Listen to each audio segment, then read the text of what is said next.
ఆవు గురించి మనం ఎంత మాట్లాడుకున్నా తక్కువే. ఎందుకంటే ఈ ప్రయోగం చూసిన తర్వాత ఎవరైనా సరే ఇది నిజం అని అంటారు.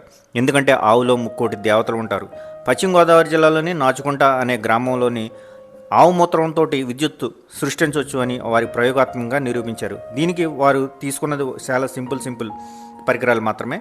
2 కాపర్ రాడ్లు, 2 జింక్ రాడ్లు, 2 మగ్గులు, 2 నుంచి 3 లీటర్ల ఆవు మూత్రము, అలాగే ఒక చిన్న గడియారం. వారు ఏం చేశారంటే ఒక మగ్గులో కాపర్ రాడ్డు జింక్ రాడ్డు వేశారు. అలాగే మరొక మగ్గులో కూడా కాపర్ రాడ్డు జింక్ రాడ్డు వేసి మనం జింక్ రాడ్ నుంచి కాపర్ రాడ్డుకి ఒక మగ్గు నుంచి ఇంకొక మగ్గు కనెక్ట్ చేశారు. అలాగే వేరొక మగ్గులో ఉన్నటువంటి జింక్ రాడ్ నుంచి కాపర్ రాడ్ వైర్లు తీసుకుని గడియారంలో ఉన్నటువంటి ప్లస్ మైనస్కి కనెక్ట్ చేస్తే అది ఆటోమేటిక్గా తిరగడం మొదలుపెట్టింది. అంటే దీని అర్థం ఏంటంటే ఆవు మూత్రంతో మనం విద్యుత్తు క్రియేట్ చేయొచ్చు అని ప్రయోగాత్మకంగా నిరూపించారు. అంటే ఆవు ఎంత గొప్పదో మరి అర్థం చేసుకోండి. మన వీడియో లైక్ చేయండి, సబ్స్క్రైబ్ చేయండి. Thank you.